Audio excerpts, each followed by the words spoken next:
nós entramos numa emboscada que não era para nós, era para o PCC.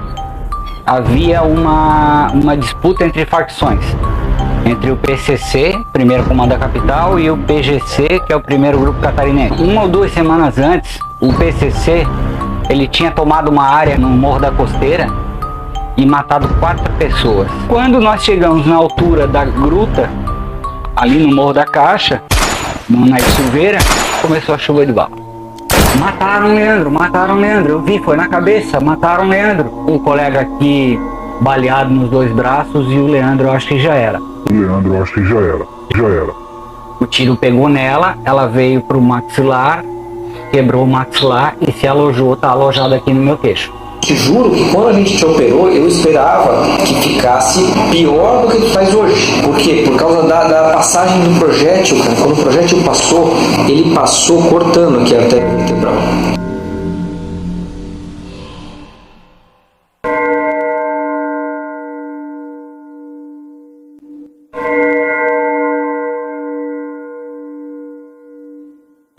Tem uma balinha na boca, dizem que é bom pro hálito, né? Então...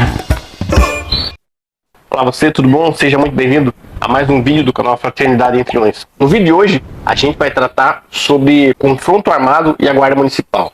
O Leandro ele sofreu disparos em uma ocorrência em 2017, foi isso? Em 2017. 2017. Ele foi baleado e ele vai contar pra gente como é que foi essa ocorrência, Leandro. Eu sou guarda municipal inativo hoje, né? Mas entrei em 2004 na primeira turma da Guarda Municipal. No início a gente não trabalhava armado, passamos a trabalhar armado após 2008, né? E no dia dessa ocorrência, naquele momento, eu não sei se você lembra, havia uma disputa entre facções, entre o PCC, primeiro Comando da Capital, e o PGC, que é o primeiro Grupo Catarinense, né?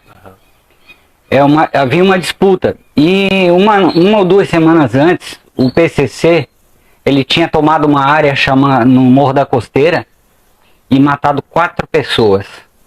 E segundo informações que a gente recebeu, assim, em off, né? Eles teriam mandado um aviso para o pessoal do Morro da Caixa do Estreito, dizendo que naquela noite seria aquele pessoal ali, era aquele local ali que eles iam tomar, e quem não quisesse morrer, que fosse embora do morro.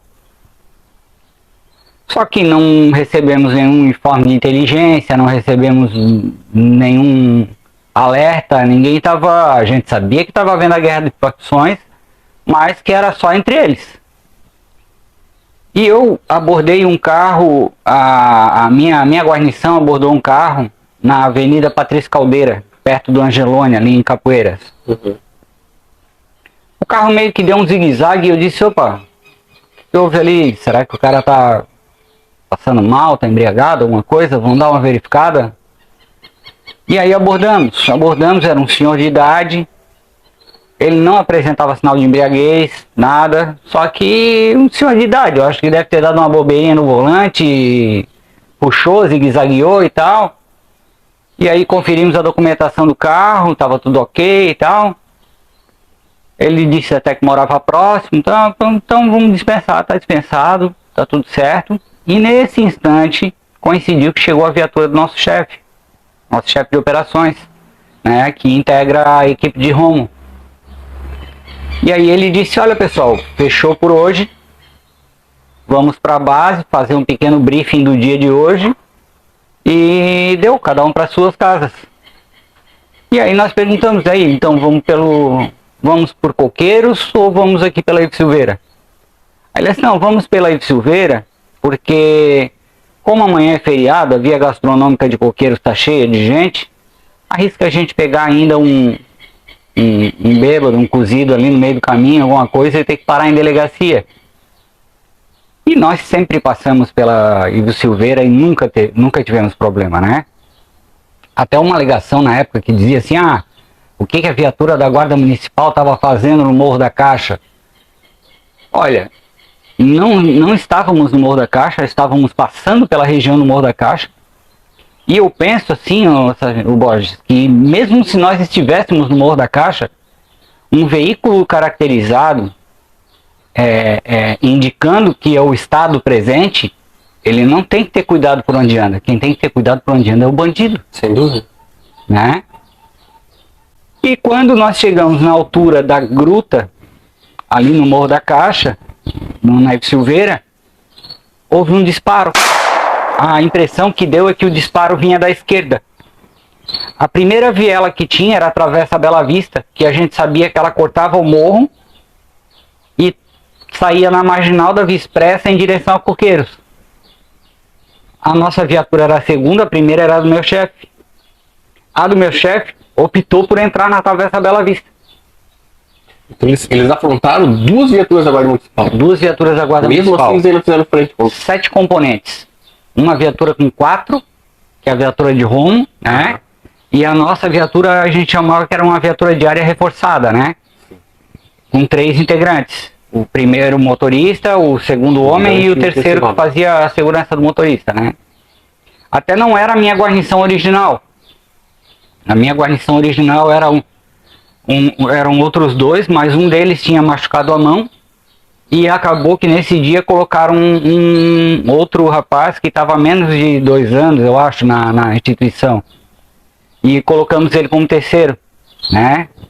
E aí, quando a viatura do meu chefe entrou na Travessa Bela Vista e nós entramos também na Travessa Bela Vista, assim que a gente passou bem pertinho de uma região do mini mercado, estava cheio de gente, nós tivemos que reduzir a velocidade. E eu observei, eu estava do lado direito da viatura, né? Eu observei a arma na mão. E eu falei pro pessoal da viatura, eu digo, ó, pessoal, arma na mão. Passou a viatura do Romo, eles não fizeram nada. Vamos deixar quieto. No que passou a viatura do Romo, começou a chuva de bala. Parecia uma chuva de pedra em telhado de brasilite, assim, sabe? Nesse momento vocês estavam com arma curta ou estavam com arma longa? Eu somente possuía uma arma longa, uma calibre 12, tá? Mas a gente estava embarcado, né? A calibre 12 para guarda, ela é aquela de 19 polegadas.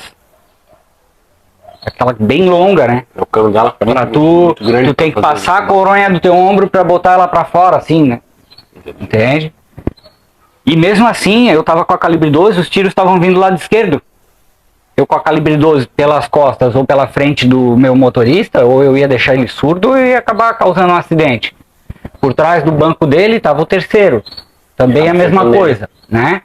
Uma arma longa de dentro da viatura ficaria complicado. Mas, no caso, eles começaram a emboscar vocês pelas costas, pela lateral? Pela lateral e traseira. Pela lateral esquerda e traseira. E aí quando começaram os tiros, logo o colega que estava aqui atrás do motorista, ele foi baleado no ombro esquerdo, ela atravessou, entrou aqui, partiu a escápula e parou no colete.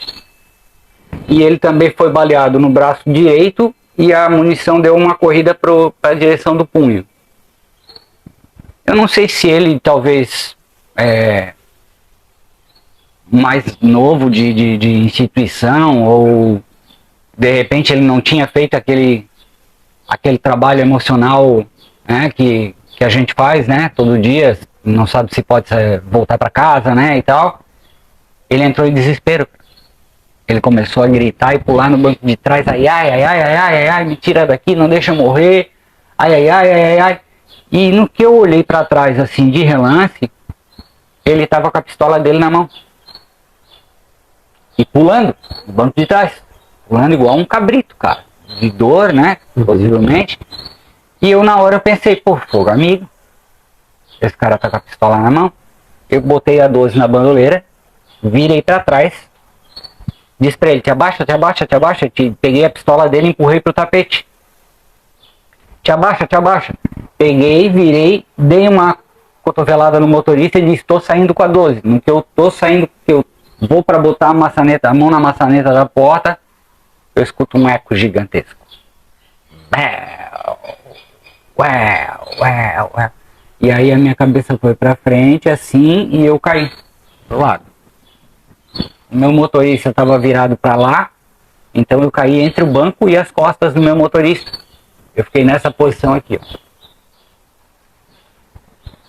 E eu tava com uma 838, uma Taurus 838 com 3 carregadores, e a calibre 12 full. E eles estavam com uma 938 com 2 carregadores somente.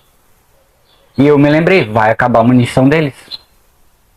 E aí eu tentei me mexer, porque eu tinha 2 carregadores no bornal. Tentei me mexer, não deu. Aí eu fui falar, eu tinha os carregadores. A voz não saiu. E nisso o meu colega de trás começou a gritar: mataram o Leandro, mataram o Leandro. Eu vi, foi na cabeça, mataram o Leandro.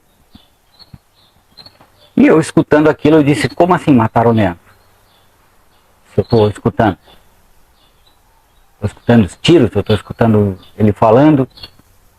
Estou escutando o meu parceiro aqui. E aí, de repente, um balanço na viatura, a viatura sai. E o meu parceiro, já de muito tempo, pega o rádio, modula central, aqui a viatura 130, deslocando em prioridade do Hospital Florianópolis. O colega aqui baleado nos 2 braços e o Leandro, eu acho que já era. E eu, então eu morri. E tu sentiu o disparo na nuca?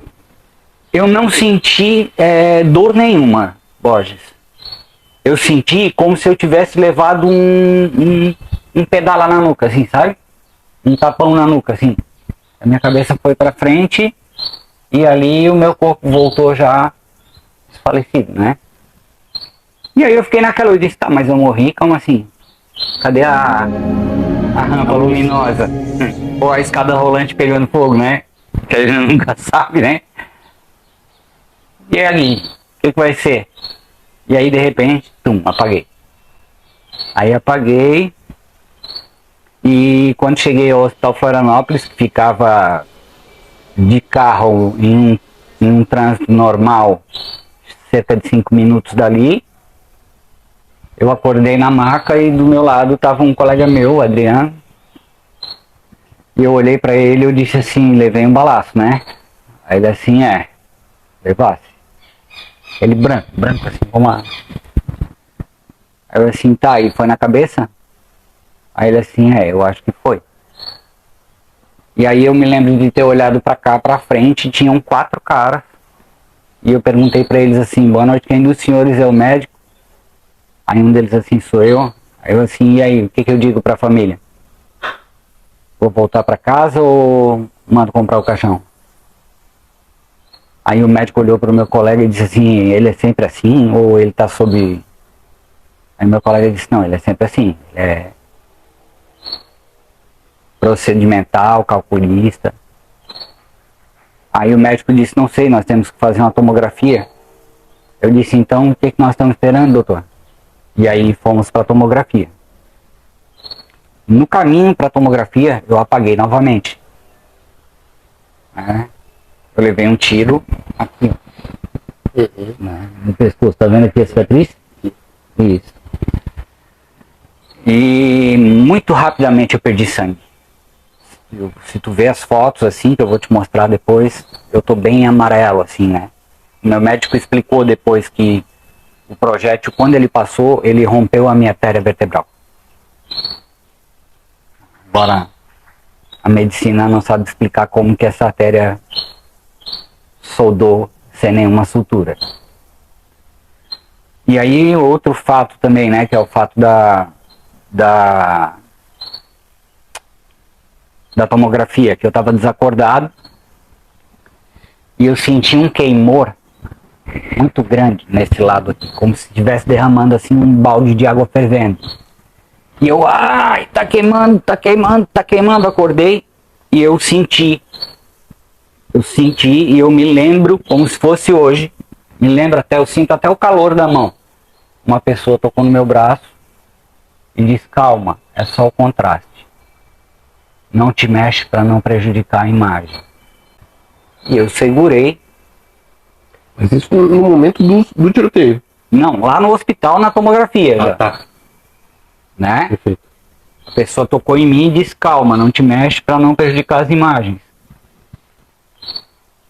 E beleza. Dali eu fui transferido para o outro hospital, o Celso Ramos, porque o Hospital Florianópolis não tinha aparelhamento para tratar do meu caso.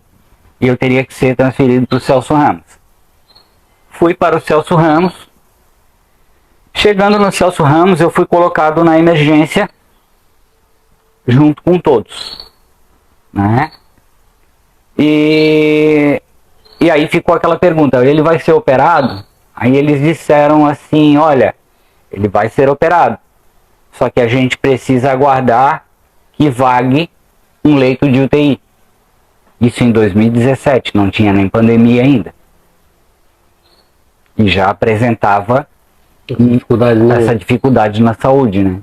Tu imagina se fosse hoje, tivesse baleado hoje, a dificuldade queria ser. A dificuldade queria ser. E aí eu fiquei, isso foi na madrugada do dia 2 de novembro de 2017. Eu fui operado dia 6 de novembro de 2017. Aí durante a cirurgia, como o projétil passou numa área da cervical, que é responsável pelo nervo vago, né? E esse nervo, ele cuida da movimentação do diafragma. Durante a minha cirurgia, o meu pulmão subiu. Provavelmente o nervo deve ter dado uma parada de funcionar. E aí eles tiveram que me entubar, né? E dali eu fui transferido para outro hospital, para o Hospital de Caridade, no Morro da Cruz, na UTI do Hospital de Caridade. E lá eu fiquei por 11 dias internado. Então, só para que o pessoal possa entender, né? Qual que é a sensação de ser baleado? A sensação de ser baleado, cara, é engraçado porque muita gente pergunta, né? É uma das primeiras curiosidades do pessoal, assim, e aí, dói, como é que é? Queima, tal? Eu não posso responder isso, porque o médico me explicou que eu tive uma tetraplegia de momento. Quando o projétil passou, ele gerou um choque na minha medula.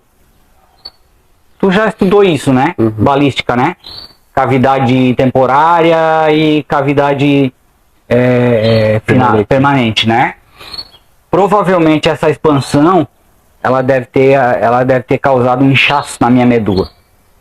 E esse inchaço na minha medula parou tudo. Eu não sentia nada, absolutamente nada.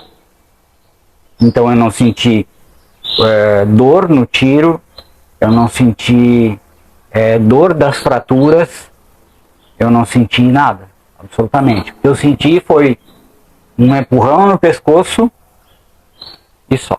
Mas a vértebra chegou a quebrar, não? Em 2014 eu fiz uma cirurgia, tá? Porque eu tive um disco que estava invadindo a minha medula. Esse disco foi retirado e foi colocado uma placa de titânio com 2 parafusos. Essa placa aqui. Tu guarda ela até hoje? Eu guardo ela até hoje. Essa placa, ela estava na minha coluna. Quando o tiro entrou, ele veio nela. E ela desviou ele e segurou a minha coluna para que a minha coluna não partisse ao meio. Senão eu estaria morto. E aí o tiro pegou nela, ela veio para o maxilar, quebrou o maxilar e se alojou, está alojada aqui no meu queixo. Tá aqui. Tô com ela aqui até hoje. Porque não posso retirar porque pode afetar nervo trigêmeo e tal, né? E tem uma balinha na boca, dizem que é bom pro hálito, né? Então... É incrível o teu bom humor, eu acho que isso foi essencial na tua recuperação, né? Foi. Tem pessoas que me perguntam assim, Leandro, tu tem trauma? Eu digo, não tenho. Não tenho trauma da troca de tiro, não tenho trauma do serviço e não tenho trauma do acidente. Eu tenho trauma da UTI. A UTI é um lugar que eu posso te dizer que eu acho que é o inferno na terra, onde tu é cuidado por anjos, sabe? Porque é o pior lugar que um ser humano pode passar, na minha opinião. Quando eu acordei na UTI, eu estava sem roupa, somente com uma fralda e vários equipamentos ligados E de repente me deu vontade de ir ao banheiro. E eu apertei o botão e chamei o médico, a enfermeira. Eu disse, eu quero ir ao banheiro. Aí ela assim, não, você não vai, você não pode. Por isso que você está de fralda. Você tem que fazer suas necessidades aí. Eu disse, como assim? 40 anos eu vou ao banheiro. Como que agora eu vou fazer necessidades aqui deitado num leito? E depois? Não, depois a gente vem te limpar. Eu digo, como assim, gente? Então a nossa dignidade vai 15 metros para baixo do fundo do poço. Sabe? Sensação de impotência, né? Sensação de impotência, de dependência, entende? Então a UTI, sim, eu tenho trauma. Agora, se nós estamos aqui gravando, tá? Se tiver uma ocorrência agora ali na frente e a gente tiver aqui para troca de tiro, eu vou. Sem problema algum. Sem problema algum. Eu trabalhei desde o início, né? Na primeira turma da Guarda Municipal. Graças a um filósofo, que eu não lembro agora o nome, eu posso dizer que eu não trabalhei nenhum dia. Porque eu amava o que eu fazia. Então nenhum dia para mim foi trabalho. Todos os dias para mim foram dias prazerosos. Assim. Ah, Leandro, mas tu foi baleado. Assim, eu sabia dessa consequência. Todos nós sabemos dessa consequência. Inclusive, uma semana antes, eu deitado na cama com a minha mulher, eu disse para ela, olha, se um dia acontecer de eu ser baleado, ela, para com essa história. Eu digo, não, para não, essa história é necessária. Vai ocorrer assim, eu vou avisar o meu irmão, você vai estar assim, nosso cartão tá aqui, a senha você sabe tá aqui, você vai receber meu celular depois, tal. Uma semana antes eu passei todas as orientações para ela. Parece que sabia que ia acontecer. Parece que eu sabia que ia acontecer. E no dia que eu saí de casa, eu fui baleado, o meu filho, Cauã, ele chegou até a porta sem ele nunca ter feito isso. Ele me abraçou e disse para mim assim, ô pai, não vai morrer, hein? Volta para casa. Tá ali ele. Tem alguma convicção religiosa? Tem. Eu tenho certeza que eu recebi vários avisos de Deus, sabe? E eu não soube interpretar. Deus me avisou. Deus me avisou quando meu filho disse assim, olha, cuida, não vai morrer. Avisou. E meu filho nunca fez aquilo. E eu brinquei com meu filho, disse, cara, teu pai nunca morre. Para de ser tolo. Fica tranquilo que eu vou voltar. E quando eu fui baleado, a primeira pessoa que me veio à cabeça foi ele. Eu disse, putz, prometi para ele que eu ia voltar e não vou voltar. E agora? Como é que vai ficar? Bom, tá na mão de Deus. É engraçado como a gente se preocupa mais o compromisso que tu tem com a família do que com si mesmo. Né? Tu não te preocupa nada contigo, Borges.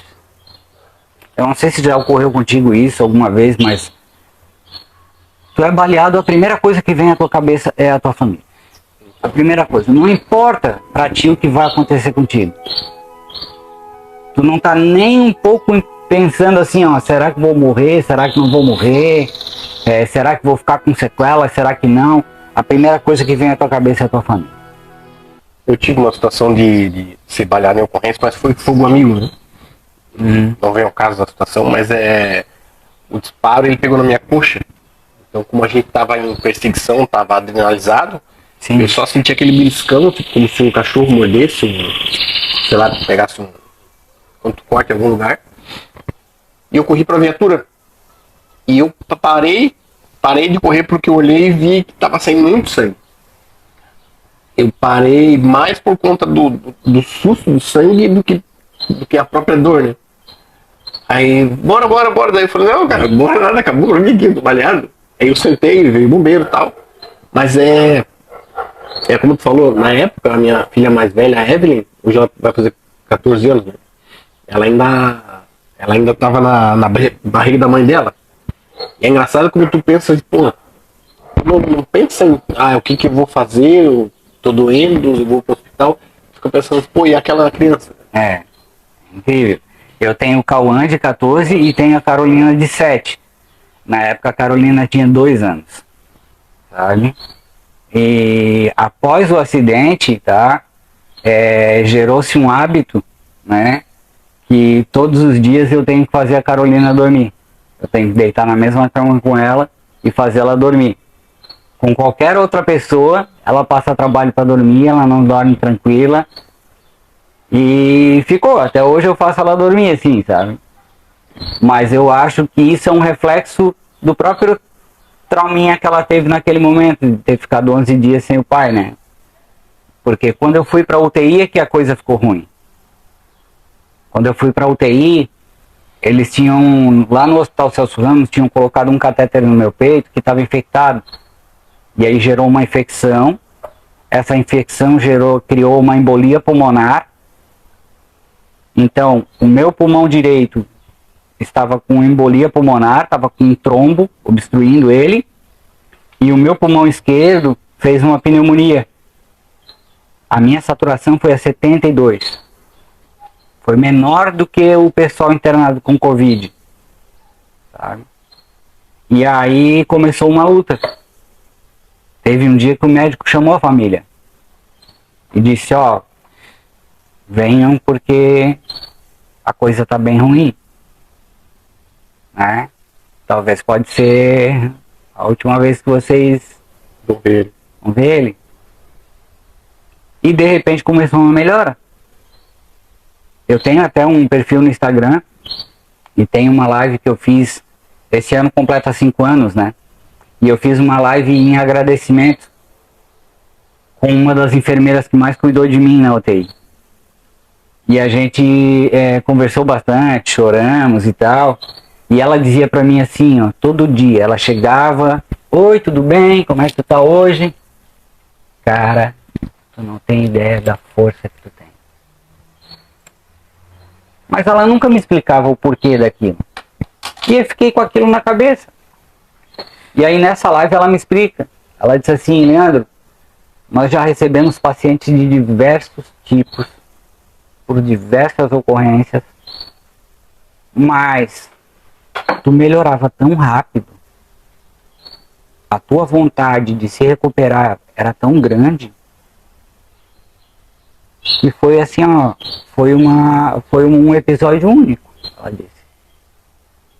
O médico, quando foi me dar alta na UTI, ele sentou assim na ponta do meu leito, ele botou a mão na minha canela, Dr. Gustavo Maia, até depois se ele vê, um abraço. Ele disse assim, cara, nem sei como que eu tô fazendo isso, mas tô te dando alta hoje. Tô te dando alta da UTI e daqui tu vai pro quarto. Eu disse, sério, doutor? Ele, sério. Mas no meio da semana eu achava que tu ia morrer. E hoje tô te dando alta. E aí tá. Passou muita coisa. Muita coisa. Por que eu digo pra vocês que eu tenho trauma da UTI? Quando eu cheguei lá, eu cheguei inconsciente, né?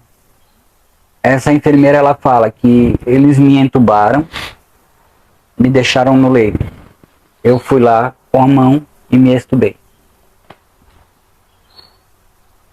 Eles tiveram que me conter, me amarraram, me entubaram de novo. Eu fui e matiguei o tubo até romper o tubo. Ele engoliu tudo. Tá? Eu não queria ficar entubado. Diz que eu fiz assim coisas absurdas, sabe? Diz que eu chutei aparelho. Mas o médico explicou, ele disse que eu saí de uma situação de um estresse muito elevado, que era a troca de tiros, e eu ainda não estava consciente de qual ambiente eu estava. Para mim, eu ainda estava num ambiente hostil. Tanto que a enfermeira fala para mim, na live, ela disse que eu digo assim, olha aqui atrás da cama, tem gente aqui atrás da cama. Tem gente aqui atrás da cama, eles vão vir me matar, eles vão vir terminar o serviço. A gente entrevistou o sargento Hugo Pedro Felisbino. ele atuou na Segunda Guerra Mundial, e ele falou, ele tá com 102 anos, ele falou que até hoje ele tem neurose de guerra. Quando chovia, dava trovoada forte, aquilo transportava ele de volta pra a trovoada, de certo, ele ouvia o barulho do obuseiro. É o gatilho mental, né? Aciona o gatilho mental. Então transporta ele direto para aquele contexto. Eu não tenho isso. A única coisa que eu faço, eu não ando desarmado, né? Não saio de casa desarmado. Eu não vou daqui, ali na farmácia da esquina, desarmado. Tá? E tomo todo o cuidado possível com o carro ao dirigir. Estou sempre atento aos retrovisores. Porque é aquela coisa. Nós entramos numa emboscada que não era para nós. Era para o PCC. Mas quem atirou não conseguiu o objetivo. Então eu não sei se essa pessoa volta para tentar concluir a missão. Eu, pelo menos, até hoje não deixei missão nenhuma sem concluir. Então resumindo, a história da tua vida foi por conta de uma emboscada do PGC contra o PCC. Exatamente. Em virtude de uma consolidação do território do tráfico de drogas na região. Do tráfico de drogas. Isso teve ligação o problema da minha ocorrência está diretamente ligada com o tráfico de drogas e as facções criminosas. Diretamente ligada. Então você acha que quando eles avistaram as viaturas da guarda subindo, passando na região ali, as duas viaturas juntas, eles devem ter imaginado, pô, eles vieram para prender a gente, já estão sabendo do bonde. Na verdade não foi isso, Borges. Tu sabes que, hoje eu tô inativo, eu posso falar porque nada mais me alcança, ninguém pode me prejudicar. Mas a gente sabe muito bem que a gente escuta aquelas histórias no trabalho, as histórias oficiais, mas a gente também consegue ouvir as histórias do ponto de vista do outro lado. Sim. E eu tive acesso, sabe? Eles nós não éramos alvo, só que tinham disciplina do PGC lá no momento. E na intenção de eles retirarem o cara maior na hierarquia deles, de protegerem, eles abriram fogo. Abriram fogo na intenção de talvez de repelir as viaturas. Para dar tempo dele. Para dar tempo de o cara sair. Entendeu? Entendi. Deixa eu fazer outra pergunta, só porque o pessoal entenda, eu não entendi direito também. Essa placa de titânio que tu falou no início ali, ela já estava na tua... Ela estava na minha coluna. Mas tu tinha sofrido acidente antes, não? Não. Eu sempre tive um biotipo magro, né? E o peso do colete balístico, esse disco começou a invadir a medula. E eu tive um que eu achava que era um torcicolo. E aí eu procurei o médico, aí o médico disse, não, torcicolo é 15 dias. Passou disso, é problema de coluna, vamos fazer uma ressonância. Aí fizemos a ressonância, o médico era um reumatologista, não lembro, Dr. Paulo Zeni. Eu me lembro até hoje, que eu fiquei chocado assim, né? Ele disse assim, ele pegou a ressonância, ele olhou pra mim assim, o que tu faz? Eu disse, sou guarda municipal. Guarda municipal, esse pessoal aí que trabalha com aquela farda azul, eu disse, trabalhas na rua ou no administrativo? Eu disse, não, na rua. Faz algum esporte? Eu disse, olha, no momento eu tô brincando de judô lá com o pessoal da guarda. Ele assim, para tudo. Eu disse, como assim, doutor? Ele assim, tu tens um disco invadindo tua medula. Se tu sofrer um acidente de carro ou o efeito chicote do teu pescoço, pode te deixar tetraplégico. Eu disse, tá, mas... E aí? Ele assim, e aí que não é comigo. Tu vai procurar um cirurgião de coluna. Pô, eu fiquei apavorado, né? Fiquei apavorado, eu disse, pronto, minha vida acabou. Aí eu encontrei um cara chamado Valdemar de Souza Júnior. Um monstro de médico. Cara muito bom. E ele disse pra mim, Leandro, eu tenho condições de te deixar quase que 100% após uma cirurgia. Eu disse, tu garante isso? Ele disse, eu garanto. Eu disse, então tá, então vamos embora. Aí em 2014 eu fiz a cirurgia, eles tiraram o meu disco, eles fizeram uma que se chama de artrodese cervical. Eles tiraram o meu disco, que estava pressionando a medula, colocaram um pack de polímero, tá? Retiraram daqui da coroa ilíaca, ou crosta ilíaca, um enxerto ósseo, colocaram no meio desse polímero, só para soldar as duas vértebras, e como garantia colocaram na frente uma placa com 2 parafusos, um parafuso em cada vértebra. Foi quanto tempo antes do tiroteio essa cirurgia? 3 anos. Então tu acha que tudo tem um motivo nessa vida? Se de repente não fosse essa cirurgia que tu tinha no momento esse apoio, vamos dizer assim, né?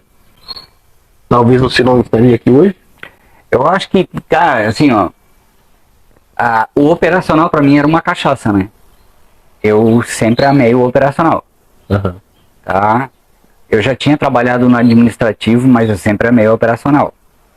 Quando eu comecei com essas dores, eu fui afastado do operacional. Aí eu trabalhei em setores administrativos, trabalhei no setor de educação para o trânsito, eu gostei, trabalhei no setor de logística e tal. Só que a minha cisma era sempre operacional, cara. Eu queria voltar para operacional. Quando eu operei, eu fiquei um tempão de molho, mas eu fiquei treinando para voltar para operacional. E o meu médico dizia que achava que eu não voltava para operacional. E eu voltei. No dia que eu voltei para operacional, assim, eu chorava, cara, de alegria. Só que tu vê, na minha opinião, eu já estava recebendo essas mensagens. É ali que tu vai... Talvez tu não soube codificar, né? Eu não soube codificar, entende? Sai do operacional, porque no operacional tu vai tomar um tombo. Entendeu? E eu teimoso, eu digo, não, eu gosto é disso e tal. E eu sempre fui aquele famoso imã de encrenca, sabe? Tinha 80 guardas enfileirados, passava um bêbado, ele vinha em mim, assim. Impressionante. Ocorrência caía no colo. O Tenente Jonas lá da Rota, a gente entrevistou ele, disse que isso aí era o para-raio de Zika. Para-raio de Zika, isso. O pessoal lá me chamava de para-raio de encrenca. A ocorrência caía no colo, sabe? Eu tinha na minha consciência sempre o que hoje se fala de consciência situacional. Consciência situacional. Eu tinha isso o tempo todo comigo. Se eu estiver aqui acontecer assim, eu vou tentar isso. Se eu for onde por ali, como vou, quando vou, onde sempre. Eu sempre tinha isso na minha cabeça o tempo todo. A minha família eu pedia para não me ligar quando eu estava de serviço, para não me desconectar da cena. Quase um transe, né? Eu tinha uma obsessão para aquilo. Eu tinha uma obsessão pela guarda municipal. Agora deixa eu perguntar. A gente tá conversando aqui, é verdade. O que realmente aconteceu, quem tava lá no teatro de guerra. O que a mídia falou na época? Meu Deus. Eu posso ser verdadeiro, cara? Na época nós tínhamos uma integrante da Guarda Municipal que ela tinha muita influência com o prefeito e ela ocupou o cargo de secretária de segurança e de comandante da guarda. Hoje ela é vereadora no município de Florianópolis.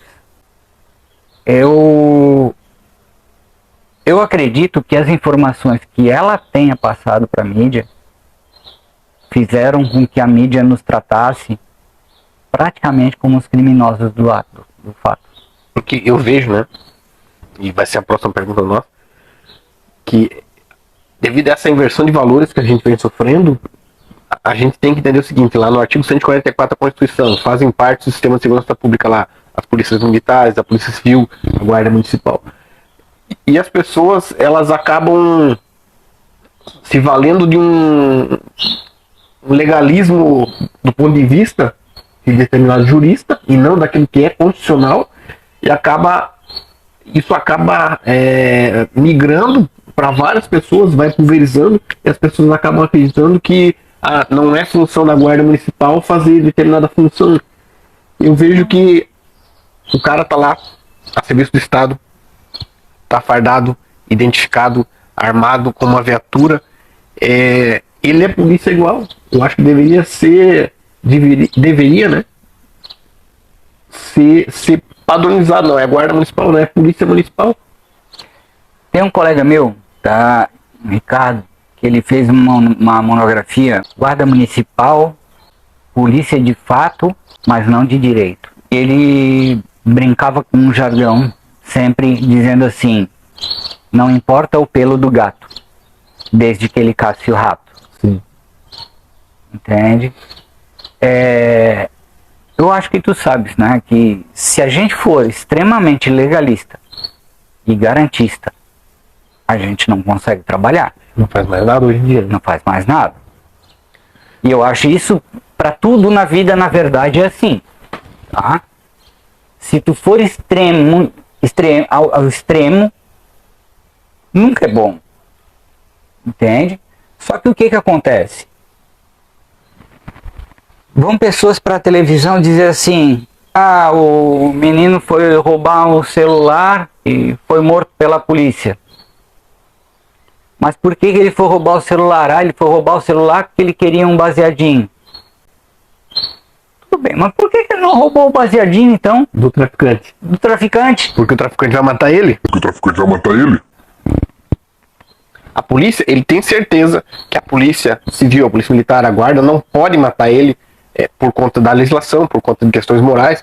Então, ele não vai afrontar... E o cidadão de bem... Até então não poderia matar ele também. Não poderia também. Porque estava desarmado. Então é muito mais fácil eu ir roubar o celular da tua esposa para ir trocar na boca de fumo por uma pedra de crack, do que eu ir lá na boca de fumo e tentar roubar uma pedra de crack, que eu vou morrer queimado no meio de um monte de pneu. Então essa hipocrisia que a sociedade não enxerga, sabe? A mídia acaba fazendo o quê? O que a mídia quer? Vender. Vender jornal. Antigamente era jornal, né, de papel, impresso. Hoje é visualizações. Hoje é visualizações. O que eles querem vender? Então, atividade de anúncios e engajamento. Então nunca, eu acho que nunca nós vamos ver uma manchete assim, ó: Guarda Municipal mata bandido que assaltou senhora em ponto de ônibus. Eu acho que nunca vamos ver isso. É verdade. Nós vamos ver o quê?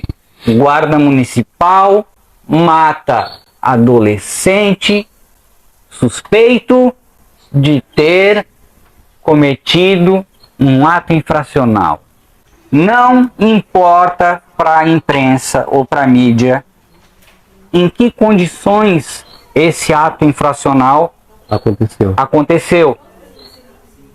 Eu digo que tem um livro do Dr. Alan que eu digo que ele é basilar, que todo profissional de segurança deveria ler. Porque ele desconstrói 8 mitos. O tiro nas costas e o tiro pelas costas. O cara foi baleado com 2 tiros nas costas. Como que pode? Atirou no bandido em fuga.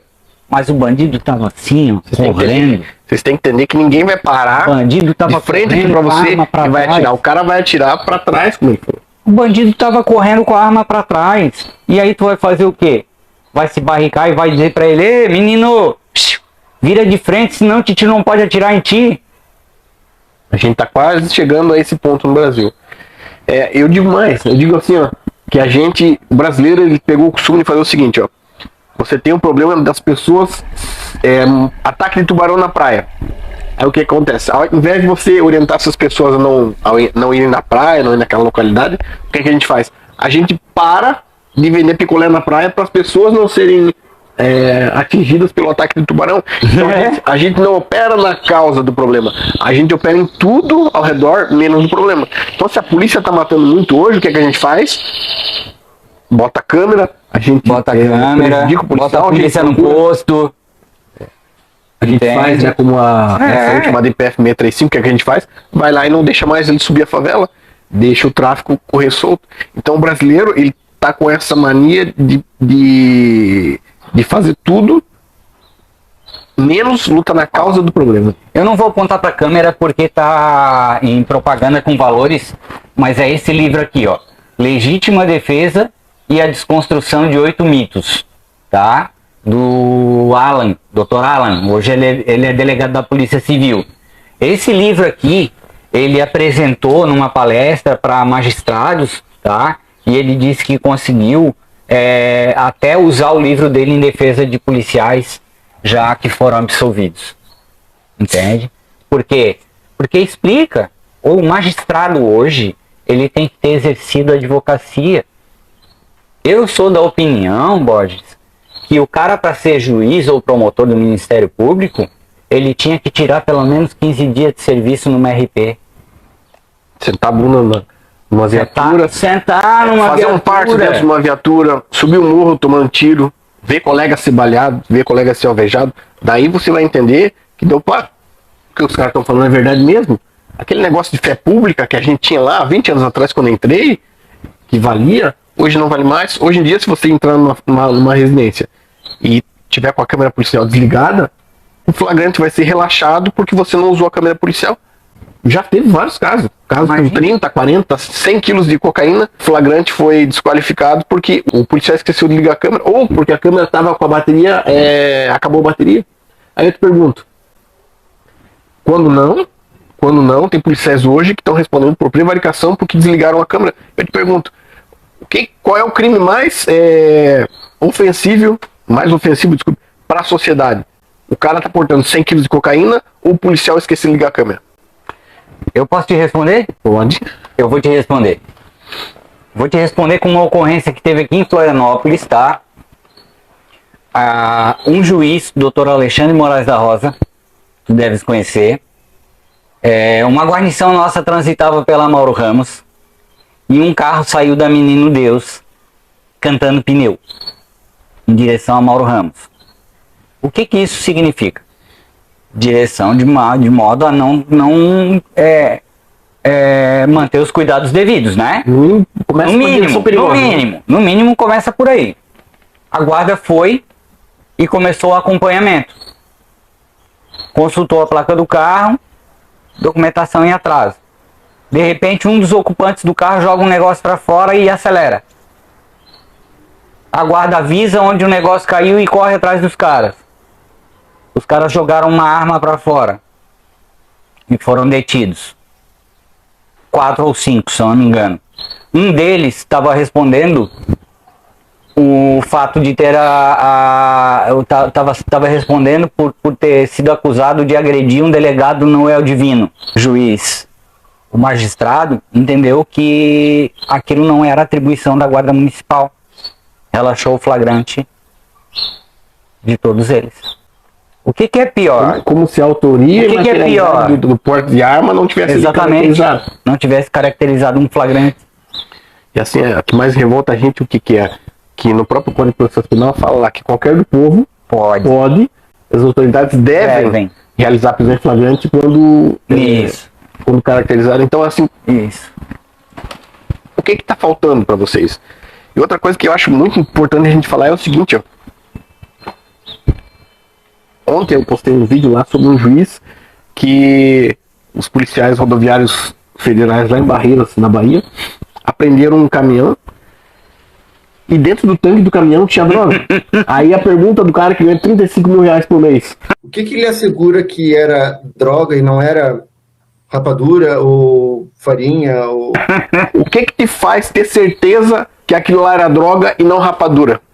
Me perdoa eu ri, tá? Mas é porque eu vi essa postagem e eu vi o cara perguntando exatamente isso. O que é que te garante que o que estava escondido, ele ainda diz, o que é que te garante que o que estava escondido dentro do tanque não era rapadura? Ora, por que alguém vai esconder alguma coisa que não é ilícita? Rapadura não é proibido? Rapadura não é proibido, eu não preciso esconder. Eu posso carregar desde que eu não esteja cometendo uma contravenção penal, né? Desde que eu não esteja cometendo nada contra o fisco, eu posso carregar uma tonelada de rapadura descoberta. E onde é que eu quero chegar com tudo isso? A gente, né, que é operador de segurança pública, quer acreditar que seja só inocência. Mas a gente sabe que não é. Tem uma maldade por trás disso. E você que está assistindo a gente já deve saber do que eu estou falando, né? Mas enfim, a próxima pergunta nossa é o seguinte: na tua opinião, Leandro, qual é o motivo, né, da mídia, de algumas pessoas do judiciário tentar tirar essa autonomia da Guarda Municipal? Tirar mais uma força policial da rua para combater tráfico de drogas? Qual que é a tua opinião? Eu acho que existem alguns fatores. Um deles é vaidade. Infelizmente, a Guarda Municipal, desde a sua criação, ela enfrenta uma vaidade muito grande por parte de um grupo de oficiais da Polícia Militar do Estado de Santa Catarina. Tá? É um grupo de oficiais do Estado de Santa Catarina entenderam que hoje não existe guarda municipal e a Polícia Militar cuida do trânsito. Agora existe a Guarda Municipal e a Guarda Municipal cuida do trânsito também. Então vai dividir os recursos. Vai dividir a fatia do bolo. Tá? Hoje eu tenho somente a Polícia Militar e o comércio está vendo todo que a Polícia Militar trabalha, prende e atua. Né? Mas agora eu tenho a Guarda Municipal, que também trabalha, prende e atua.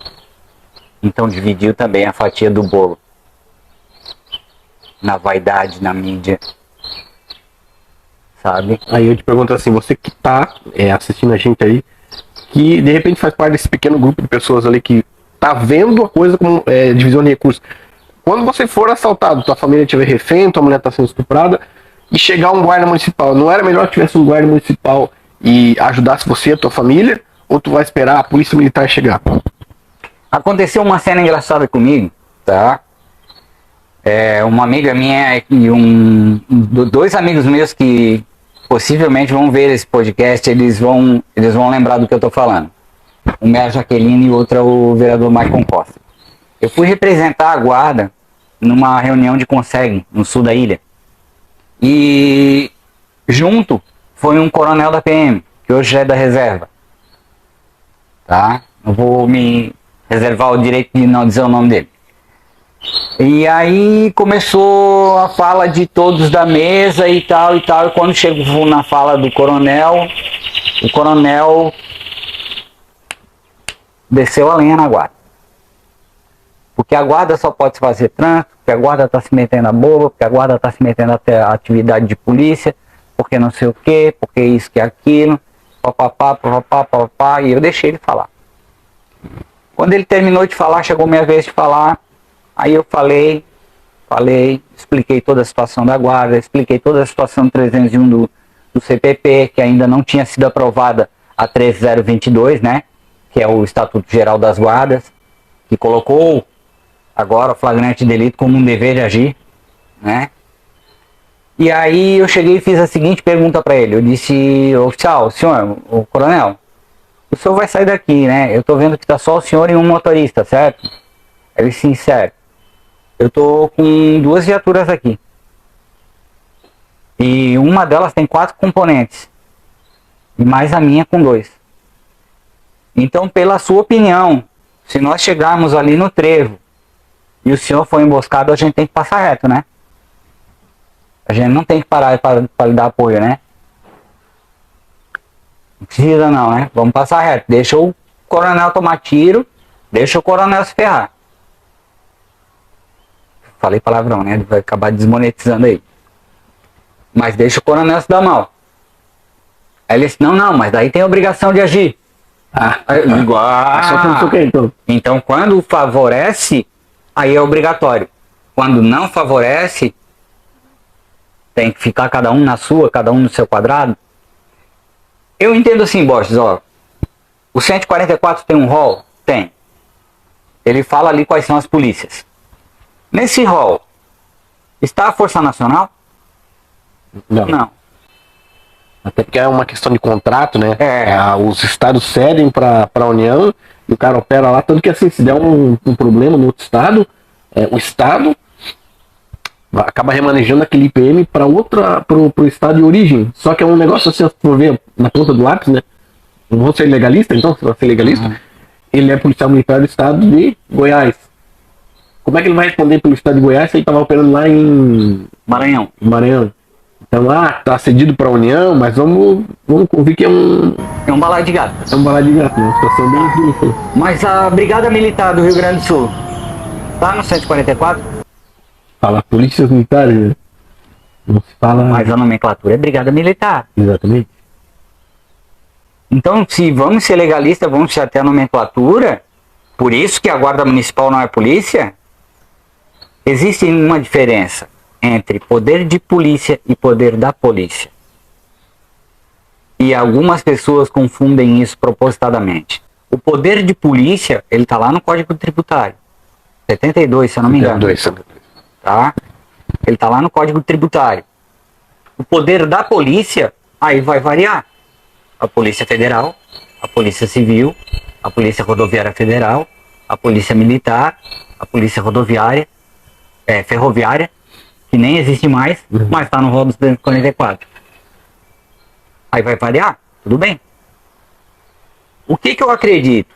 Eu acredito que a Guarda Municipal ela não deve invadir esferas. Ela não deve invadir esferas do Estado e ela não deve invadir esferas da União. Como assim, Leandro? A Guarda Municipal de Foz do Iguaçu ela não tem que fazer o controle do que passa na Ponte da Saudade, porque é atribuição da Polícia da União.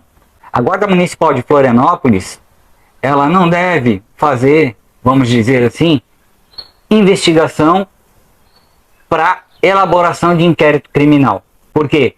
Porque é atribuição do Estado. Se a Guarda Municipal de Florianópolis quiser fazer investigação em caráter de inteligência, de ter informações para ela, como instituição, para não ficar rendida, eu não vejo problema nenhum. Agora, fazer investigação para que isso ocupe o corpo de um inquérito criminal para ser oferecido ao Ministério Público, aí não, aí tá extrapolando deveres, né? Tá extrapolando atividades. Tem gente que fala em usurpação de função pública, mas usurpação de função pública é do privado para o público. Público para o público não caberia, né? Usurpação de função pública é o privado para o público. É eu pegar lá um caminhão de asfalto e ir aqui e asfaltar uma rua que é de um lajota sem autorização do município.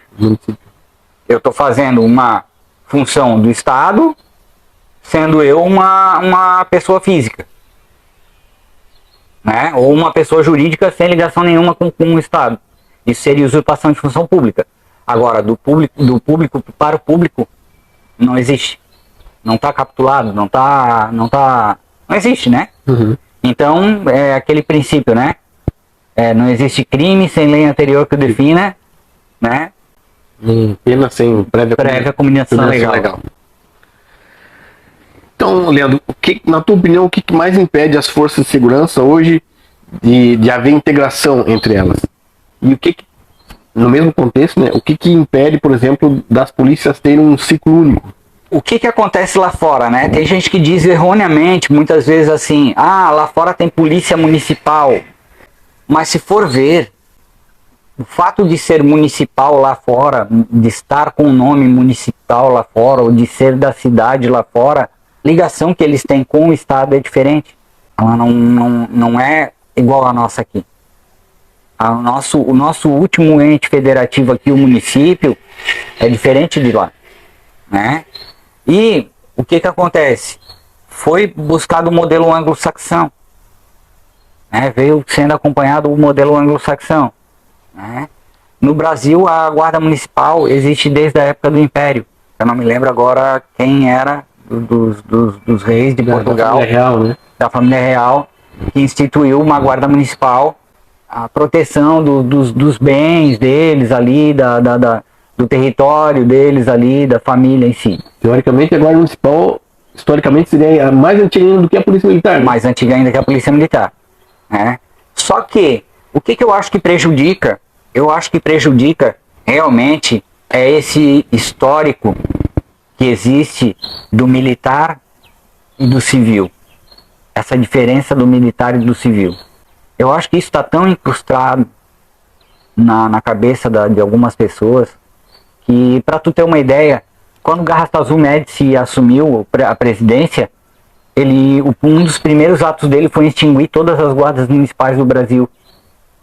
Por quê? Porque os militares não tinham poder de voto e os guardas municipais tinham. Então eles poderiam eleger alguém que fosse... Eles poderiam eleger alguém que fosse cuidar dos interesses deles. E assim, os militares acabariam ficando, vamos dizer assim, prejudicados. Tá? Aí as guardas municipais elas foram voltando só lá pelos idos de 88, com a Constituinte. Ah, Leandro, mas tem guarda bem antiga aí em Santa Catarina, tipo a de Blumenau, que é antes de 88 e tal. Isso, mas era guarda de trânsito. Eles trabalhavam meramente como agentes de trânsito. Dentro dessa legislação que tu falou das guardas municipais, né? Isso. Tem uma previsão legal para uma cidade com tantos mil habitantes, pode ter guarda armada, como é que funciona? Tinha. Agora Isso. não tem mais. Agora não tem mais. Até que tem cidades que tem um índice criminal altíssimo e população bem baixa. Eu acho que colocar um índice é uma coisa um pouco boba, porque vamos falar em Novo Cangaço? Está acontecendo em grandes cidades ou está acontecendo em pequenas cidades? Só pequenas cidades. Os caras estão chegando com armamento leve. Só armamento pesado. Explosivos. É uma célula de explosivista, uma célula de atirador, uma célula de comunicação. Isso. Então é algo que não se pode tratar com o policiamento local. E as cidades com 5 mil habitantes, 2 mil habitantes. Exatamente. Então, são parâmetros que não se enquadram nessa questão. Né?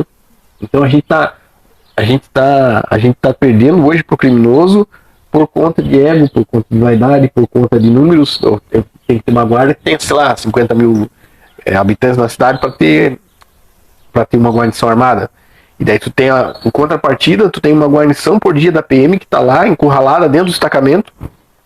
E a guarda poderia ir lá para auxiliar, para de repente resgatar esses policiais que estão lá rendidos dentro do destacamento e não vai poder por conta de aí vamos supor assim, ó, um governante, vamos falar uma situação hipotética até para não gerar nada, né? Um governante com uma polícia e com um estado. Uma situação hipotética, tá? Eu tenho uma cidade nesse meu mundinho criado aqui, como Joinville. Uhum. Grande, né? Polo turístico, tal. E eu tenho uma cidade pequenininha como Turvo. Eu recebo autorização de compra ali de 10 fuzis. Eu mando algum para Turvo? Não. Eu mando para Joinville. Joinville é maior, mais gente vai ver. Vai ficar mais bonito. Aquele policial, fuzil ali e tal, não sei o quê. A Turvo pega o 38 desse que tu deu o fuzil e manda lá para Turvo. E aí acontece o que aconteceu em Criciúma. Tem o coitado do Esmeraldino lá, baleado. A gente hoje, eu vejo na segurança pública, a gente tem o trinômio da burrice da gestão, que é o quê? A ideia dos caras é o quê? Comprar armamento, comprar viatura e equipamento. Como se o armamento, a viatura e o equipamento fosse pra rua aprender, fazer segurança pública, orientar o povo, quando na real a gente deveria investir na ponta da lança, que é o cara que tá operando, que é o cara que realmente vai ser baleado em ocorrência. É igual a época das câmeras, né? A época das câmeras aqui em Florianópolis era uma loucura. Uhum. Tinha no Copom, tinha eu cheguei a trabalhar no Copom no início da guarda, né? No Copom tinha uma linha lá na frente que operava só as câmeras. Tá, mas a câmera lá desce do poste e prende o ladrão? Uhum. Ou ela só registra? Teve outro caso emblemático também em São Paulo. É claro que a gente tem que fique claro, né? A gente aqui não é contra as câmeras. Eu sou contra como era aplicado em São Paulo. Né? Em São Paulo era aplicado de uma forma que era totalmente inconstitucional. Então você tirava toda a privacidade do operador. Tipo, a gente tava trabalhando aqui, eu conversando contigo sobre os problemas de família, coisa, E todo mundo tinha acesso àquela câmera. Ah, não é todo mundo. Isso aí vaza. Então, assim, ó, o que é aplicado em Santa Catarina que eu vejo como modelo, né, para outros estados? E eu sou a favor. A nossa câmera, quando chega próximo da ocorrência de 200 metros, ela liga automático. Beleza, tá aí, perfeito. Até para você usar ela para incriminar o ladrão, o traficante. Mas, por exemplo, estados como São Paulo lá, tu saiu do batalhão, ligou, só vai te ligar quando tu sair de serviço. Então, o cara não tem privacidade para ir no banheiro, o cara não tem privacidade para sacar dinheiro no caixa eletrônico. Se o cara passar em casa para ver com um filho que tá com febre, que tá alguma coisa, a câmera tá registrando. Então, assim, a gente tem que parar de ver isso aí como se o policial, como se o guarda municipal fosse um robô e passar a entender que ele é um ser humano, um funcionário público como os outros qualquer. E eu vejo isso, essa grande dificuldade nossa, né? Eu digo uma coisa assim, ó. Quando o cara entra pro serviço policial e ele atua bem, ele não tem problema com câmera. Mas a câmera, ela não pode invadir a vida dele. Eles não podem esquecer, a sociedade não pode esquecer que dentro daquela farda tem uma pessoa de carne e osso. Sabe? Tem um vídeo que eu vejo, que eu recebi no WhatsApp, que diz assim, ó: não é normal. Não é normal você ficar ao lado de um cadáver durante horas preservando um local de crime. Não é normal você pegar uma criança morta de dentro de um rio, ou uma criança abusada, ou uma pessoa esquartejada. Não é normal. E vai falando bastante coisas que acontecem na vida do operador de segurança pública. Então eu acho que nós, Borges, que somos operadores de segurança pública, realmente nós não somos normais. Tu segurar a onda de tudo que ocorre na rua e tu voltar para casa, tomar um banho, Tirar a farda e esqueceu tudo aquilo lá. esquecer tudo aquilo lá, deitar e dormir, não é para qualquer O cara pessoa. não tem sono na vida. Assim. Não é para qualquer pessoa. Não é, desculpa. Ah, Leandro, tu tá querendo se bancar o especialzão. Não. Mas não é para qualquer pessoa. A minha família tem trauma do que aconteceu comigo. A minha mãe chora se ela vê esse podcast. Ela chora uma semana se ela vê esse podcast. Ontem eu tava com bastante dor e eu tomo alguns remédios e tal, e a sequela que eu fiquei medular, ela altera um ponto chamado propriocepção, é um sentido. Todo mundo acha que a gente tem como sentidos a visão, a audição, o olfato, o paladar e o tato, né? Uhum. Mas tem a propriocepção também. Propriocepção, o que é? É você passar por um obstáculo sem esbarrar nele. Você está vendo ele, mas você não está olhando. E você caminha por dentro da tua casa até de luz apagada, não caminha? Mais conhecido como golpe de vista. Mais conhecido como um golpe de vista. Então me altera um pouco a propriocepção. E ontem em casa, na hora que eu fui falar com meus filhos no quarto, eu esbarrei numa cadeira e meio que dei uma tonteada. Os dois começaram a chorar. Eu disse: para, gente, por que vocês estão chorando? Ah, o pai tá com dor, né, pai? Por causa daquele tiro, né, pai? E começaram a chorar. E eu disse: calma, já passou, galera. Vamos, deixa pra lá, o negócio do tiro deixa pra lá. O pai tá tratando isso aqui. É que o pai hoje tá com um pouquinho de dor a mais, aí o pai tomou uns remedinhos que são fortes, que deixou o pai um pouquinho tonto. Mas tá tudo bem, eu tô aqui com vocês, sabe? Então tem pessoas que não estão preparadas. Dentro da instituição, tu fez o curso de táticas policiais. Quantos se inscreveram? Ah, meu curso foi em 2000 mas vamos supor, A gente foi em 11. se inscreve Começou sem forma em 11, né? Por aí a gente já vê que não é para todo mundo. O mesmo policial que tá ali na RP, na Rádio Patrulha, se tu pegar ele e colocar ele no tático, ele pode colar as placas. Se tu pegar ele e colocar ele lá no BOPE, ele pode colar as placas. Se tu pegar ele e botar ele lá na cavalaria, ele pode colar as placas. Se tu pegar ele e botar ele no choque, ele pode colar as placas. Ah, o que é colar as placas, Leandro? Colar as placas é travar. Encontrou o embate e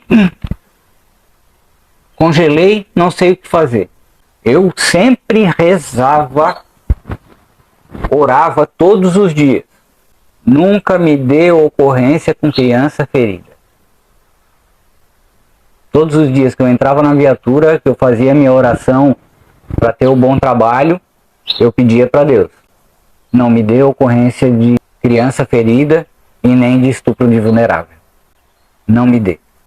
Porque eu não sei se eu consigo reagir bem a um... Quem tem filho é diferente, né? É, eu tenho Se uma... não tem filho, não vou dizer que a pessoa não vai sentir, mas é difícil tu mensurar. Mas quando tu tem filho, é se colocar no lugar da outra pessoa, se colocar no lugar do filho, realmente é muito difícil. Cara, imagina tu chegar numa cena de estupro de vulnerável de uma menina de 5 anos e um padrasto de 40 e tal. Primeiro que não me passa pela cabeça como é que um cara consegue ficar excitado olhando para uma criança. Não me passa pela cabeça. Como que consegue? Né? E às vezes a gente vê mulher aí na rua que não dá vontade de nada. Quem dirá uma criança? Tu não sabe se é uma mulher feia ou se é um homem? Mas então, já Tem coisa que a gente encontrou aí na juventude que não dava coragem, imagina, né? Nem bêbado.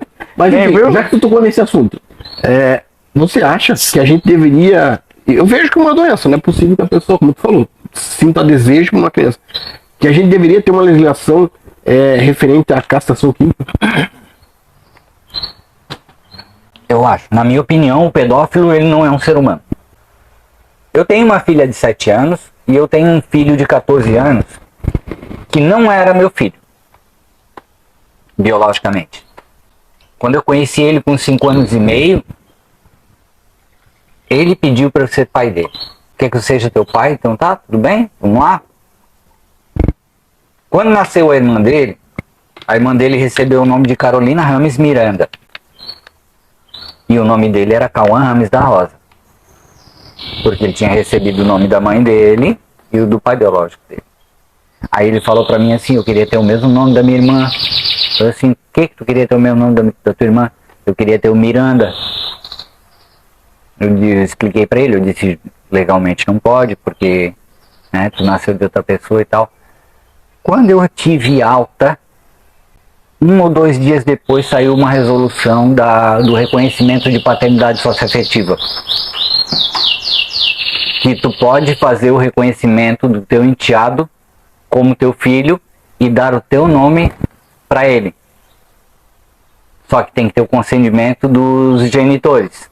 Eu consegui o consentimento dos genitores e hoje ele é Cauã Rames da Rosa Miranda, meu filho, como a Carolina Rames Miranda é. Viu? Eu sou pai sócio-afetivo dele. É assim, ó. Eu não tenho como mensurar o amor que eu sinto por um ou pelo outro. Então, quando falam pra mim assim, Leandro, o cara estuprou uma menina de 4 anos de idade. Como, gente? De que maneira ele fez isso? O que passou pela cabeça dele? Eu não consigo acreditar. Se tu colocar uma menina de 4 anos de idade aqui e um cachorro adulto do lado, o cachorro não vai fazer nada com a criança, que é um ser irracional. Então como que um ser que tenha polegar opositor, que era o que deveria diferenciar a gente do macaco, né? Que tenha polegar opositor, caminho ereto, vai se sentir atraído por uma criança de 4 anos e vai cometer um crime desse, de estupro de vulnerável? Isso pra mim, na minha opinião, não deveria ter castração química. Na minha opinião, deveria ter pena de morte. Pena de morte. Por estupro de vulnerável, devidamente comprovado, pena de morte. Violência doméstica, com uma agressão, papapá, prisão perpétua com revisão de 10 anos. Pô, um cara agora há pouco tempo tocou fogo na mulher, pô. Queimou 70% do corpo da mulher. O filho dele não consegue olhar para ele e tem pesadelos de noite. A mulher não sai mais na rua porque as pessoas chamam ela de Sim, vários termos pejorativos. vários termos pejorativos. Um homem desse merece prisão domiciliar? Merece andar na rua com a tornozeleira e jogar uma sinuca no bar? Não. Dizer que já pagou tudo que ele deve? Não, na minha opinião, esse cara ele tem que ter prisão perpétua com revisão a cada 10 anos. Para não existir... Porque a gente sabe que pode haver injustiça. A gente sabe. Pode haver. A gente sabe que tem gente condenada que não cumpriu, que não fez. Então, o cara tá preso, mas a cada 10 anos nós vamos rever a condenação dele. Vamos pegar o processo dele tudo de novo, vamos estudar ele tudo de novo, vamos fazer o julgamento tudo de novo. Conseguiu a liberdade? Beleza. Não conseguiu? Tranca. Mais 10 anos. Revisa de novo. Eu penso assim. Eu vejo que o maior problema no Brasil não é a gente ter mais leis, né? A gente tem uma legislação baseada na Constituição Francesa, que é um país de primeiro mundo. O que ocorre é que a gente tem o que acaba gerando a impunidade, é esse tipo de entendimento, né? Esse tipo de jurisprudência que, um furto insignificante. Agora estão com essa folia de tráfico privilegiado. Não vou... A tipificação do crime de tráfico tem 17 condutas. Dar, oferecer, manter em depósito, cultivar. Tá lá, tá São escrito lá. 17 condutas. Só no artigo Se eu 33. pegar um baseado aqui, acender, e eu disser pra ele, quer? É tráfico. Tá oferecendo? Legalista, de forma legalista falando, é tráfico. Eu tô traficando. Eu acho que a nossa legislação, ela sofre, tá, um problema relacionado aos anos 60 e 70 ali, tá? Que houveram os ditos crimes políticos e os criminosos políticos, e a nossa Constituição e as nossas legislações, elas foram todas moldadas para proteger as pessoas do crime político, para proteger as pessoas de uma ditadura, que todo mundo fala que houve a ditadura militar, né? Tá? Então o que acontece? Aconteceu que a legislação penal ela veio fraca. Para começar, que é de 1949, né? O Código Penal é 1940, 49. 49, entende? Então, por exemplo, tem modalidades criminosas que nem existem, nem estão inseridas, né? Tipo, foram inseridas há pouco tempo. Sequestro relâmpago, não existia. Novo cangaço, não existia. Eu tô lendo agora o Mamba Negra do Bettini. Não existia. Então tudo evolui. E como que as leis não evoluem? Como que as penas não evoluem, né? E quando evolui de uma forma cada vez mais protecionista. Mais protecionista. E eu vejo o seguinte, o que gera impunidade é o seguinte, a gente... Porque construir presídio não dá voto. Então ninguém quer um presídio perto da sua casa, ninguém quer um aeroporto, porque, o aeroporto vai cair um avião em cima da minha casa. O presídio, os caras vão fugir, então ninguém quer presídio perto da sua casa, isso não dá voto. Então se não dá voto, não vamos construir presídio. À medida que a gente não constrói presídio, a guarda prendendo, a polícia militar prendendo, a polícia civil prendendo, só vai abarrotar, vai dar hiperlotação. Aí, o que acontece? A gente acaba diminuindo a legislação. Mas também tem uma coisa errada aí, né, boy? Vai soltando os caras. Tem uma coisa meio estranha aí, né? Porque os caras dizem assim, nós estamos presos aqui, 30 numa sala que era para 12. Mas se estão 30, ela não era para 12, era para 30. se tem 30 é porque era para 30. Cabe 30. E é a opção, né? Meu irmão, não faz que não toma. É o que eu digo pros meus filhos. Criar filho, tá? Tem muito a ver com a atividade policial e muito a ver com adestramento canino. Com adestramento canino? Com adestramento canino. Tu é adestrador também? Não. Não sou adestrador, mas eu já li livros sobre adestramento. Mas tem muito a ver com adestramento canino. Por exemplo, a recompensa pela atitude. Isso é do adestramento canino. Entende? Se tu tirar 10, eu te dou um presente. Até que aquilo Entende? se torne Até que aquilo se torne uma constante. O que é que a gente faz pro filho? Ó, cama, tá na hora de dormir. Amanhã tem que acordar cedo pra tal hora. É o cachorro, senta. E o que a gente faz com o filho em relação à atividade policial também? Tu bateu no teu colega injustamente? Castigo. Tu vai ficar tanto tempo sem o teu videogame ou sem o teu esporte predileto. É a certeza da punição que gera respeito à legislação. Que gera o respeito. Porque eu vejo que é o que se chama de a teoria econômica do crime, né? Se determinado crime, para eu cometer ele, vou ter um elevado custo e uma baixa recompensa, eu não vou cometer aquele crime, eu vou partir para um outro. Teoria econômica do crime é relacionando o custo-benefício de cada crime. Exatamente. E a gente tá fazendo o que tá fazendo. Criminoso, hoje ele tá avaliando o vale a custo-benefício. pena ser criminoso no Brasil. Exato. Vale a pena ser criminoso no Brasil. Tanto é que as 3 pessoas que foram acusadas do dia que eu fui baleado, tá? 2 receberam penas elevadíssimas, tá?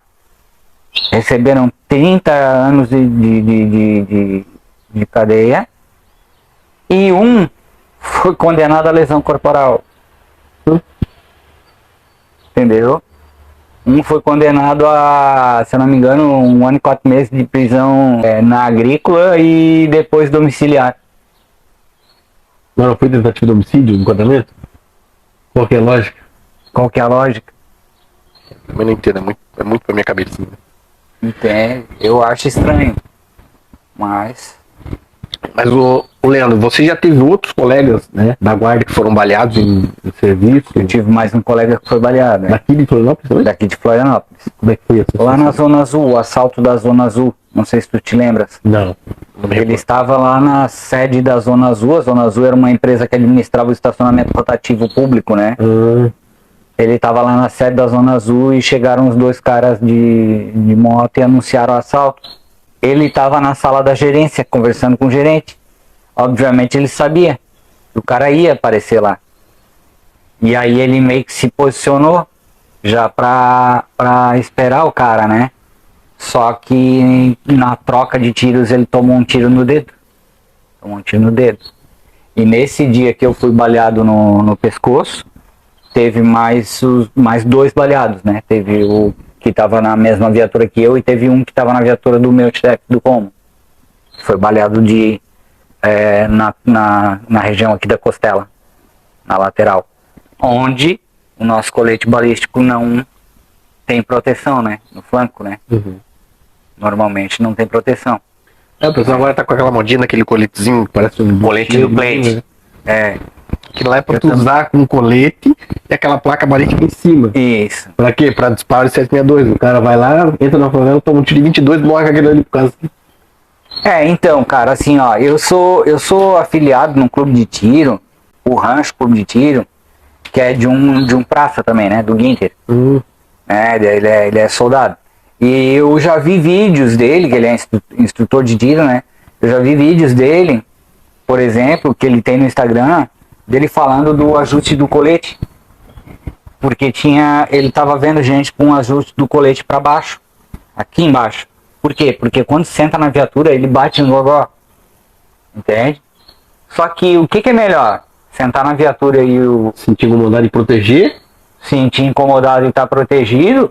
Ou tu andar bonitinho de calcinha, pegar a farda e levar pra costureira pra mandar pra apertar? Pelo amor de Deus, né? Hoje em dia, vamos falar a verdade, tá cheio de polícia no tela aí, cara. Sim. Não só polícia, guarda. Não, tem, concordo contigo. Tá cheio de polícia no tela aí. Tem muito.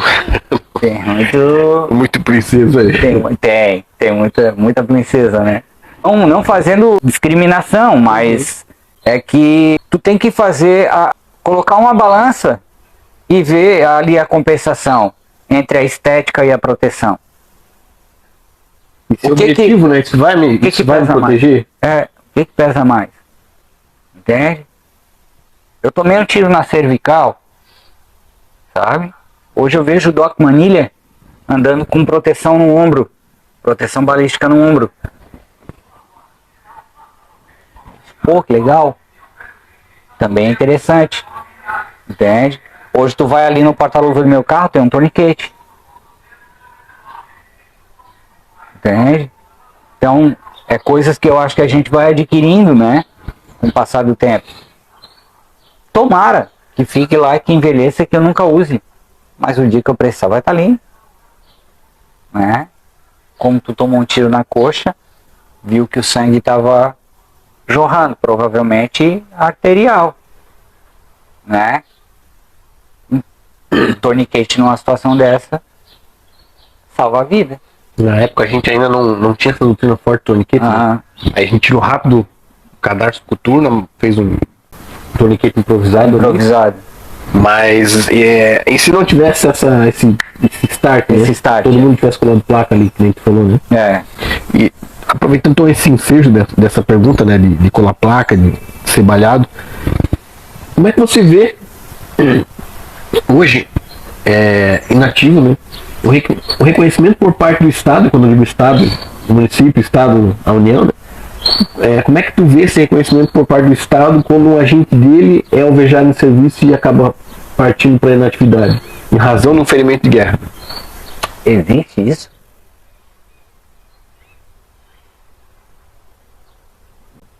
Eu não sei. Tá me perguntando sobre uma coisa que eu não conheço, infelizmente. Desculpa eu te responder assim. Porque... Não tem suporte nenhum. Suporte? Nossa. Não existe reconhecimento, tá? Nós fomos tratados como criminosos. Enquanto eu estava internado, os meus colegas que estavam na mesma ocorrência que eu, a secretária de segurança, exigiu que eles fizessem um teste psicotécnico para poder voltar ao trabalho. Ao invés de oferecer, por exemplo, um auxílio psicológico, né, para ver se o cara estava legal, conversar com o cara, deixar o cara falar sobre o trauma dele, alguma coisa. Não, ela exigiu um teste psicotécnico para os caras voltarem ao trabalho. Nós somos tratados como os criminosos. Hoje, na prefeitura, eu não sou o Leandro. Eu sou o 185590. Só mais um número. Eu sou a matrícula. Eu tinha 2 férias vencidas quando eu me aposentei, que eu acabei de receber agora no mês de agosto. Eles levaram 5 anos para me pagar e ainda parcelaram em 8 vezes. Será que isso responde a tua pergunta, Borges? Infelizmente respondeu. Tu acha que a política ela interfere na gestão da segurança pública? Nossa. Não só na gestão da segurança pública, né? Eu acho que a política interfere em tudo. Existe um erro que está sendo cometido por muitas pessoas dizendo assim: política, futebol e religião não se discute. Na minha opinião, é um erro. Eu acho que nunca se discutiu tanto como hoje se discute, né? Porque tem que se discutir. Quanto mais, não se pode brigar. Sim, exato. Não pode haver aquele negócio da torcida organizada do time de futebol. A intolerância, né? Sabe? Os bolsominions contra os Lula se encontram, o pau pega e pau fecha e não sei o que. Não, isso aí não pode haver. Agora, discussão sobre política... Desde que saudável? Desde que saudável. Porque a palavra discussão, ela é uma palavra saudável. A etimologia da palavra discussão não tem nada na etimologia dela que diga que leve a um ato agressivo. Então eu acho que tem que discutir política. O que acontece? Eu acho que a política partidária invadiu demais a esfera administrativa pública. Porque hoje, um cara que faz um concurso para a Polícia Militar, eu sei de relato de um colega meu, discutiu com um superior dele por causa de uma ordem absurda, e o cara foi parar lá no meio do mato, lá no interior do estado. Então do nada tu tá aqui na capital, daqui a pouco tu tá lá no Cochipau da Ponte. A guarda municipal, graças a Deus, não tem disso. Porém, geladeira não falta, tá? Fez besteira, que o outro é de um grupo político X, que não é de quem tá na gestão, tá? Dependendo da gestão, obviamente, né? Uhum. Ah, meu amigo, pode ter certeza que o P18 vai comer. Aquela missão boca podre que ninguém quer, manda. Não, é o P18, aquele, o estático, paradinho, sabe? Policiamento de vitrine. Policiamento de vitrine. Vai lá, liga o giroflex e fica indo descansar na frente da viatura ali por 2 horas. Até criar raiz. Até criar raiz. Pode contar que o P18 vai comer. Entende? Hoje, eu não sei como tá? Acredito que tenha melhorado. Tem um cara, que é o comandante Araújo Gomes, Coronel Araújo Gomes, que inclusive eu já vi muita gente criticando ele na Polícia Militar, mas na Guarda Municipal ninguém pode falar isso, porque ele tá fazendo um trabalho excelente, tá? É incrível.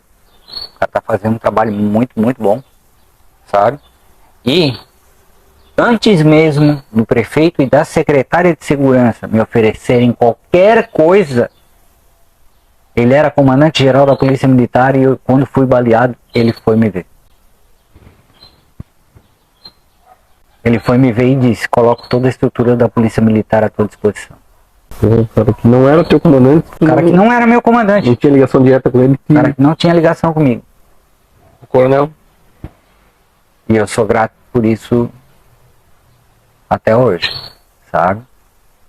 Eu tive um vereador, Marcon Costa, que chegou lá no hospital Celso Ramos e disse: um agente de segurança pública do município sangra em cima da bandeira do município e ele fica aqui ao lado daquele cara que tá algemado pelos pés. Isso tá errado. Tem que arrumar um quarto para ele. E aí ele começou a correr. Porque no início eu tava deitado do lado do banheiro. Passava o agente prisional com o bandido do meu lado aqui, ó. Vai no banheiro. Então, resumindo a situação, se um operador de segurança pública hoje for baleado em serviço, ele baleou o ladrão e vice-versa. Vala comum. Capaz dos dois se encontrar no bobear, hospital. os dois vão estar no mesmo quarto. Bobear. Tá certo? Eu pergunto pra ti. Tá certo isso aí? Entendeu? Aí vem a facção resgatar o cara, tá lá o cara dentro do quarto que baleou o vagabundo. Tá certo isso aí? Isso ia acontecer num país sério? Não, né? Não tem nem como. Então a política influencia muito no serviço público. Eu digo que a Guarda Municipal, ela é uma Guarda Municipal a cada 4 anos. Por quê? A vontade política do prefeito interfere diretamente no serviço da Guarda Municipal. Se o prefeito quer que a guarda trabalhe, a guarda trabalha. Se o prefeito quiser aniquilar a guarda, ele aniquila a guarda. Assim também como acontece em todo o Brasil, né? O Dória fez com a Polícia Militar de São Paulo, outros e tal. Então eu acho que a política partidária, ela influencia em tudo. Principalmente no serviço público, principalmente na segurança pública. E na tua opinião, um gestor de segurança pública, seja ele a Guarda Municipal, qualquer que espera ali, como é que deveria ser essa nomeação? Deveria ser por mérito, indicação política, como é que deveria ser? Eu acho complicado, eu acho que tem que ter as duas coisas, sabe, Borges? Eu acho que assim, ó, por exemplo, tá? O comandante da Guarda Municipal hoje, ele é nomeado pelo prefeito. Mas ele é do quadro. Não é de fora. Não pode ter um comandante de fora da guarda, tá? Mas ele vai ser um cara de confiança do prefeito. E, portanto, ele vai ser um cara comissionado do prefeito. Tá? O subcomandante, ele pode ser uma indicação do prefeito, mas ele também pode ser uma indicação do comandante. Por quê? Porque, por óbvio, né, o comandante tem que ter uma pessoa também que ele confie. Siga a mesma linha, né? Que siga a mesma linha. Né? Aí tem os chefes de setor, eu estou desatualizado agora, tem o chefe de setor e tem os chefes de operações. Os chefes de operações são como o chefe de tropa, o sargento Ronda, né? E os chefes de operações também são indicações políticas e do comando. Esses, na minha opinião, eu acho que deveria ser eleição interna na tropa. Quem tu acha que te lidera? Legal. Entendeu? Vamos eleger. E dar ali um mandatinho pro cara fazer o trabalho dele. Se ele for bom, ele consegue se eleger de novo. Se ele não for bom, troca. Então como é que funciona a hierarquia da Guarda Municipal? A hierarquia da Guarda Todos são Municipal, iguais, aí tem esses dois quadros, esses três quadros, o comandante, o subcomandante e o coordenador? tem o comandante, o subcomandante, o chefe de setor e os chefes de operações. E tem uns penduricalhos daí também, que daí eu não sei como é que tá na hierarquia, tá? Tem corregedor, tem coisa assim, mas normalmente é essa escadinha. Comandante, subcomandante, chefe de setor, que é responsável pelos chefes de operações passarem a mesma diretriz para toda a tropa, né? Esse aqui passa para o subcomandante, olha, eu quero que a tropa siga tal linha. Aí o subcomandante chega para o chefe de setor e diz, ó, eles vão ter que seguir a linha que o comando quer assim. Aí o chefe de setor chama os chefes de operações e diz, ó, a tropa tem que fazer assim, assim, assim, assim, assim. Tem que pegar a ordem de serviço aqui assim, desenvolver aqui assim, dar o pronto da missão aqui e fazer o relatório assim e papapá e tal. Então ela é enraizada, né? Um diagrama, né? Cima para baixo ali, muito semelhante do que é na polícia militar. Só não temos aquele negócio de não usar barba. Existe hierarquia e disciplina. Existe hierarquia e disciplina, mas não tem aquela coisa da prisão administrativa que a polícia militar tem, por exemplo, sabe? Não tem. Não. O comandante ele tem que ter tato para falar com o subordinado dele, né? Porque ele vai ter respeito se ele for respeitoso, né? Eu acho que é um fator interessante, porque a partir do momento que tu tem uma, como é que eu posso dizer, autoridade constituída, o cargo, o posto, né? Tu vai respeitar só o cargo ou posto. Isso quebra um pouco da liderança. Eu vejo isso na minha instituição. À medida que tu tem que ganhar as pessoas pelo respeito, daí tem que ser, daí não interessa. Vai lá e faz o que eu tô mandando. Não, agora, eu tenho que ganhar a confiança daquele cara para que ele siga a linha que eu quero, a linha de pensamento que eu sigo. E o que eu acho que é importante nisso para a guarda, tá? É porque assim, ó, por 4 anos ele está comandante. Mudou o prefeito, ele volta para a vala comum. Reforça a ideia de que ele tem que ser uma pessoa... Não, se ele me avacalhar lá quando ele tiver de comandante, quando ele cair aqui comigo na viatura, aí, né, aí nós vamos conversar um pouquinho diferente. Ou seja, eu tô lá, tô comandando a guarda agora, eu vou lá, meto uma escala 18 por 6. Aí quando eu volto pra rua, daí agora eu quero um negócio melhor pra mim. Não, aí tu vais aproveitar da tua escala. Aquela história, né? P11 aqui, eu tô ralado. Ih, rapaz. Dor de barriga não é uma vez só. Falta bateria em rádio. E mesmo não vai. A guerra. Dependendo de quem é, se o cara foi sacana, meu irmão. Porque não tem militarismo, né? Não tem o sim senhor, não senhor. Ele é um ser humano igual a mim. Ele estudou, ele passou no concurso da mesma forma que eu, entende? Não é porque ele tem 2 estrelinhas douradas aqui, porque o prefeito nomeou ele comandante, que ele vai chegar e vai me pisotear. Porque daqui 4 anos aquelas estrelinhas elas caem. Uma hora deixa de ser noite, a estrelinha perde o brilho, né? Ela cai. De 4 em 4 anos a estrelinha pode cair. E aí tu pode voltar lá pra vala comum, lá pra viaturinha. Entendeu? Então, tem que tratar bem, cara. Bom, rapaziada, esse era o vídeo que eu tinha pra vocês hoje. Uma história de vida exemplar, né? Um cara aí que a vida dele daria um livro. Gostaria de agradecer o Leandro aí pela força. E esse aí, Leandro. Parabéns pelo trabalho que você desenvolveu e que tu teve na ativa. Eu que agradeço, tá? Esse reconhecimento, essa tua amizade. Espero que tu venha aqui outra vez pra gente brincar de pimbolinha ali na churrasqueira, tá? E o que eu deixo de mensagem pra galera é que a galera tem que sair pro trabalho, tem que gostar do trabalho, mas não pode esquecer que tem que voltar pra casa sempre. Com força e com honra. É o único legado que tu vai deixar. Fechou. Obrigado. Obrigado a você que esteve com a gente até aqui. Eu peço para você que curta esse vídeo, que compartilhe nas suas redes sociais, para dar impulsionamento para a gente, para que a gente continue trazendo caras como esse, para servir de motivação e exemplo para vocês. Beleza? Um forte abraço e até a próxima.